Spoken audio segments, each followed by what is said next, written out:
Talking Trashes podcast, the Peace Talk, episode 3. And we have some amazing guests for you all today. And the topic for today is economics. Now, you may be wondering how economics, finances, resources, money, currency change is affected by trash.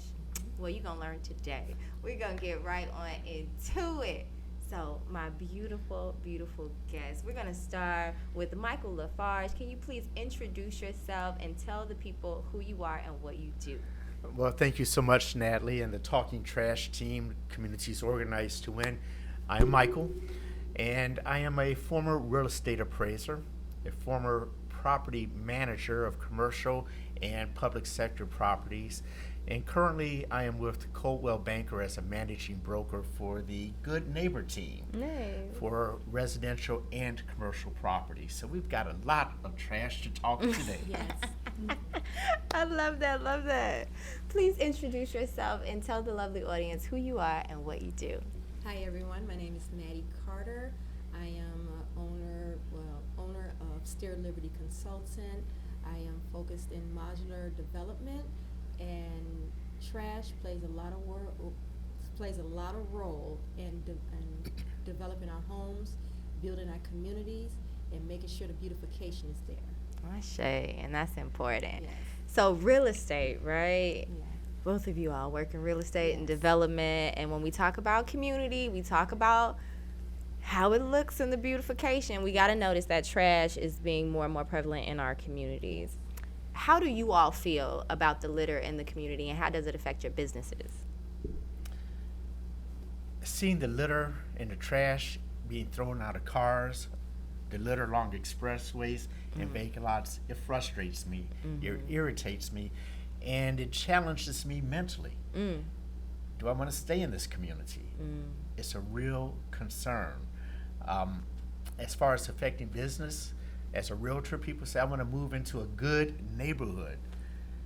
And then you see people moving into the neighborhoods, and sometimes, depending on the area, trash is accumulating. So that keeps some people away, and it attracts others. So there's a lot to talk about on this topic. Trash in our community affects everyone, even the leadership in our community.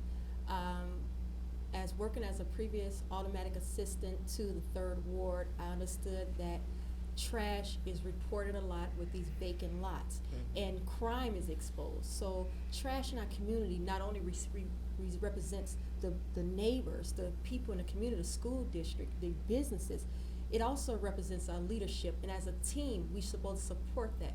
I, myself, will pick up a broom and go out and sweep the curb line, because I know that trash can go and clog those sewer lines. So that way we backed up. Now we have flooding on our street, and now city sanitation got to come out when it's something in our community that we could have done as a unity, could have went out and cleaned up. So we have to watch out for those cars that goes by our block and just throw trash out, because I'm a corner home liver. You know, I live on a corner, so I have the biggest responsibility. And so that trash accumulates on those corners. Oh my God, my grass alone, I don't think my rake is no longer used for leaves. It's used to rake trash. That's so awful. I believe the trash, it brings this atmosphere to our businesses, to our leadership in our community, to the people, our residents that live in these communities. And then once we get that together, because again, trash brings crime too. People don't understand how much crime come into our neighborhood because of trash. So because they feel like, hey, it's already messed up, why you wouldn't even notice us. We can have you on it, you know what I mean? Because you got to deal with the atmosphere. So again, trash affects a lot in our businesses and our community as well in those levels.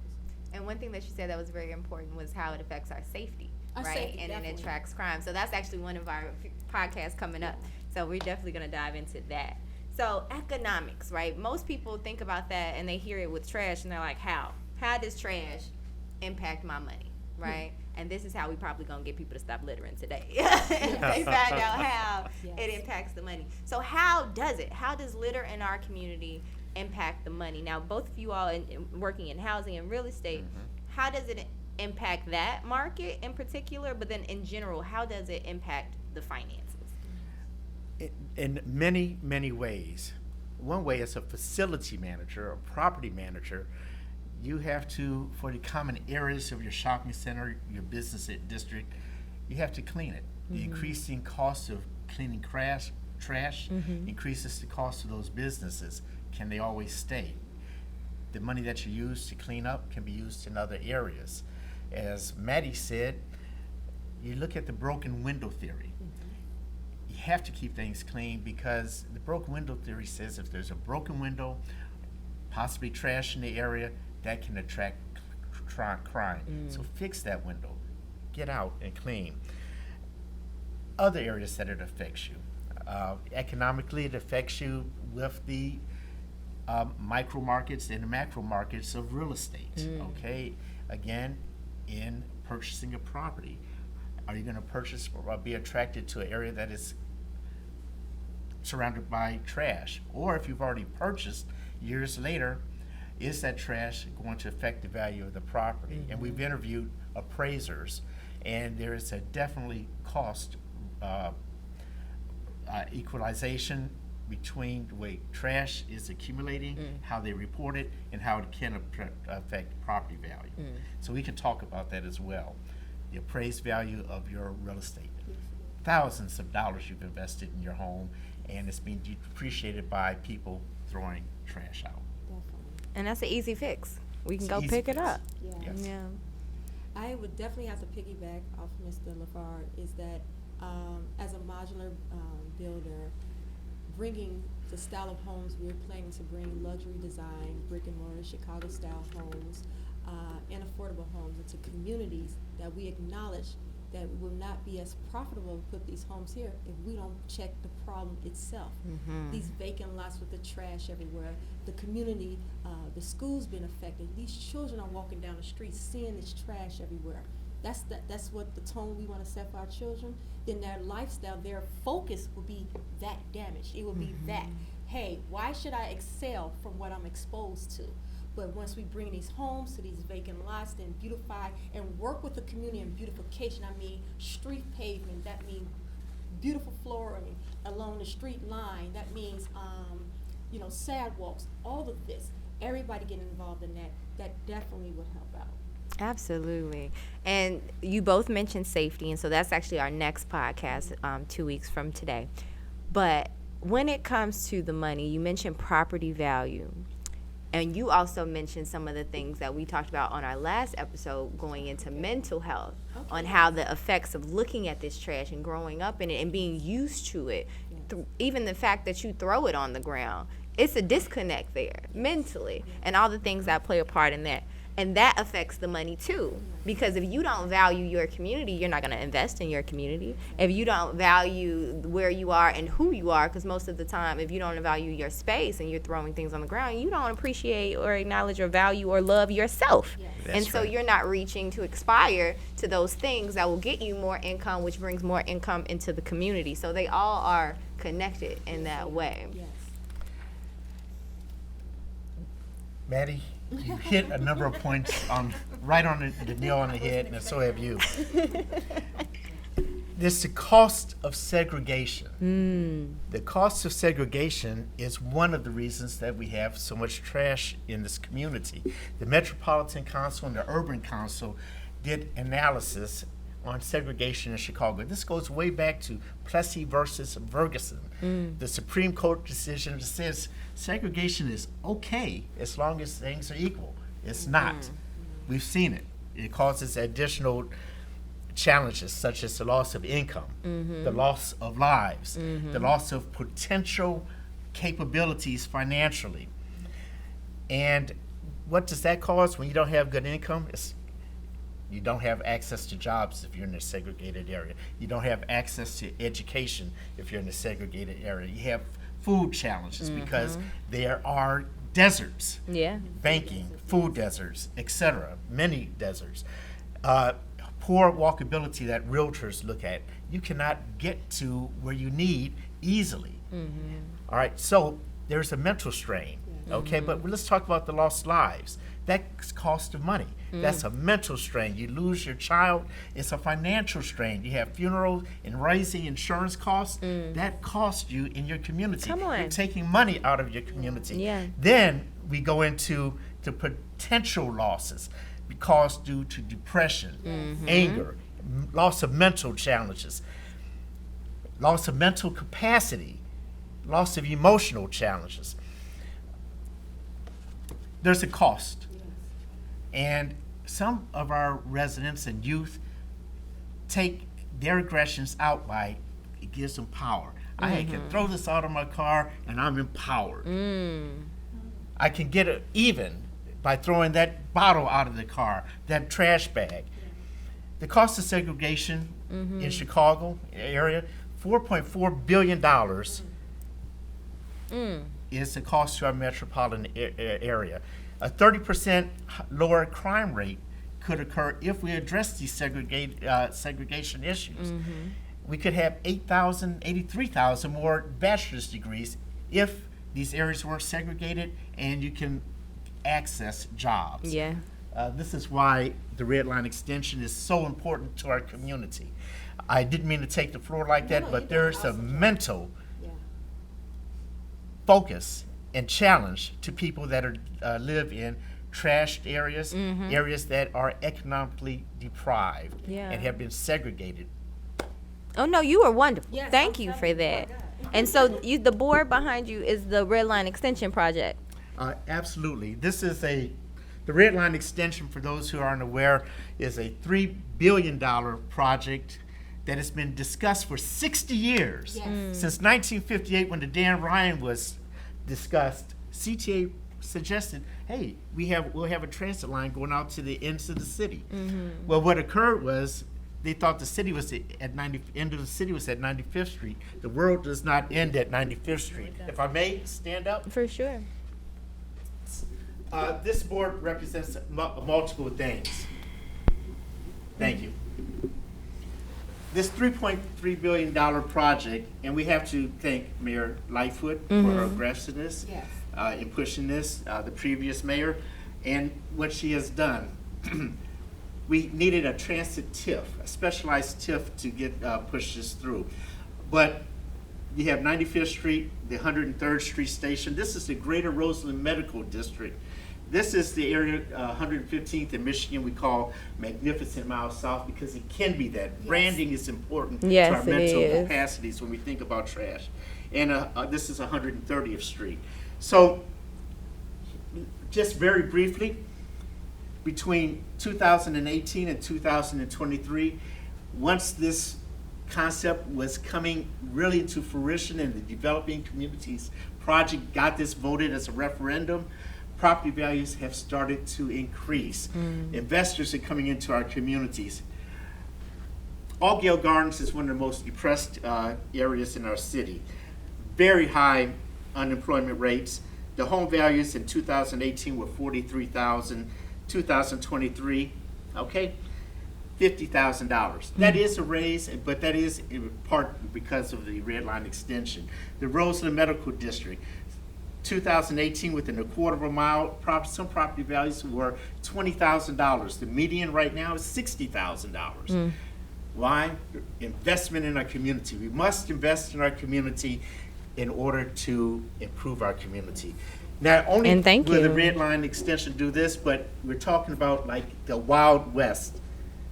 When a train came into a community, that community developed. Okay? That is what we expect around each of these stations. It will, investment will improve our economy, improve our mental capacity, and improve our communities dramatically. And Mattie, again, you are a leader with your modular homes and what that can do to these communities, investing in these areas. Thank you so very much. To go off what he said with the red line, this is an awesome idea because the bus, yes, it takes you to the next step once the train in 95th, but imagine carrying groceries. Now you have to get on the bus when that train line can be a continuing to your destination. Now the bus ride won't be so long. Now you don't have to make so many stops. This is this is a great plan. I appreciate your team with the Renaissance, with you, Deborah Truce, all those who are part of your team. I appreciate you guys because with our modular design, this will be a beautification along that line. We are planning to do mixed use where you have the commercial and apartments, so that brings renters. But I want to go back to the segregation part where you were speaking on. Segregating our community does not work. So whoever came up with that ideology, I don't know where you get that from, but that could never work. Because most of our people now today is using more than 30% of their income just to pay for their mortgage. They're living off as low as $100 a month once they pay all their bills. And people are not speaking about this. They don't have any money in their pocket. They can't even hardly pay for their children's field trips. So this segregation thing is wrong. And we need, with these businesses, with this line coming, that will bring more businesses along the line. Energy efficient when it comes to biking. You can have the bike line, I forgot the name of the bike ride. The divvy. You know, we can have that magnificent mall look. That will bring, let's do the comparable. Magnificent Mall downtown. Everything is accessible. You have these big investors down there. Let's bring that to the south side. Let's desegregate. Let's desegregate this idea and bring this whole thing to our community. So now we go back to being able to afford our home, rental and all that. Even with Section 8, let's not leave them. They're not obsolete to the project. No, these are families too, and they want to be a part of what are the greatness to their children. This crime has affected us with the trash. This crime has affected us with the media, the social media.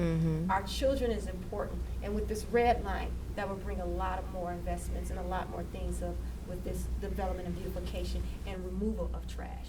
So we definitely need to make sure that when we talk about trash in our community and how it affects us, and specifically how it affects our money, we have to invest in our communities. And sadly, investments have been taken out of our communities for so long, and we have to bring it up to us. A lot of times we say these things are out of our hands, but you all are showing firsthand that we can step up to the plate and we can make these changes in our community. Because when we invest in our community financially, we haven't even talked about the amount of tax money that goes into cleaning up this trash, and most of the time our tax money doesn't go to cleaning up our areas. So if we want to be honest, so when we throw in that trash, we're actually paying. I pick up the room too much. Sorry. So we have to think about that as well. But investing in our community, that's one way we can decrease litter, by taking it upon ourselves to not only pick it up, but change our mindsets and invest in our community as well. May I show you a visual of the way to invest in our community? Yeah. You have a visual. Okay, I have a visual. Money. That'll do it. We talk about economics. He done made it right. Your home is worth hundreds of thousands, 100,000, whatever that home is worth. Pick up the trash around it, as Mattie does. If you're walking your dog, carry a trash bag with you. Join your community association. Yes. Wouldn't you pick up a piece of trash if it was worth $50? Absolutely. But this is your home. $100, $5, $10. Pick up the trash. Get engaged. Get engaged. You have the Rosemore Community Association, the West Chesterfield Community Association, the All Guild. Some of them have 4 cleaning greens a year. That is beautiful. But as we remember, get engaged with your community. Absolutely. Thank you. And then do you have any solutions for the audience on how we can help? Oh yeah. Everybody pick up a broom. Yes. Let's get out here. Get your trash bags. Let's go. You don't have to be going through what is the Cook County thing when you have a community service. No. We are the community. Ashe. Let's service our community. Ashe. Well, thank you all so much for being with us today. Can you please just let the listeners know where they can find you and get more information? Good day. My name is Michael LaFargue, Coldwell Banker Good Neighbor Team, a part of Mattie's team, part of the Anti-Cruelty Society, which we want to bring to the South Side. If you'd like to know about investing, contact me, 773-251-0760, and I will send you 20 ways to invest in your community with no money down, and 20 ways that you could make a mistake by investing in the community. But we need good business neighbors in our community, and we need more investors. Contact me, Michael LaFargue, Good Neighbor Team of Coldwell Banker. Thank you. Amazing. Hi, my name is Mattie Carter. I can be found at www.steer Liberty Consultant. That's Steer, S-T-E-E-R, Liberty Consultant with an A-N-C.com. And again, thank Michael LaFargue for being a part of my team. And I can be reached also at 312-982-5027 or email me Mattie Carter at steerlibertyconsultant.com. Again, thank you so much both for being here. Great information given. And thank you for doing the work individually that you both do, because I know it's not easy work. It's absolutely necessary, though, to make sure that our communities are what it deserves to be. And thank you all for watching Talking Trash. Again, this is episode 3. Come back in 2 weeks for episode 4, where we'll be talking about safety, and we'll see you all soon. Remember, our community, our responsibility. Yeah, we got to come together, we got to become better, we got to find the difference like the change in the weather. We can't be flowing, dancing in the wind like we some feathers. I'm trying to build a couple homes so we can have some shelter, or maybe feed a couple people so they stomach better. I'm trying to build a nation that go through generations. You gotta have the patience, I wouldn't call it waiting, but honestly all my prodigies gon' be contemplating on ways to break through the curses that had our mamas aching and all our daddies bleeding. I'm trying to find the reason, but I ain't here for weeping, cause our community needs some unity and some peace. I'm trying to go ahead and slay through all our enemies. They trying to go ahead and shake up all our energy. I protect my enemy so my people enter me, learning from our pain and connecting all our synergy. Take your power back. We can't wait on nobody else to save us. We can and will save us. We got everything we need. Our community, our responsibility.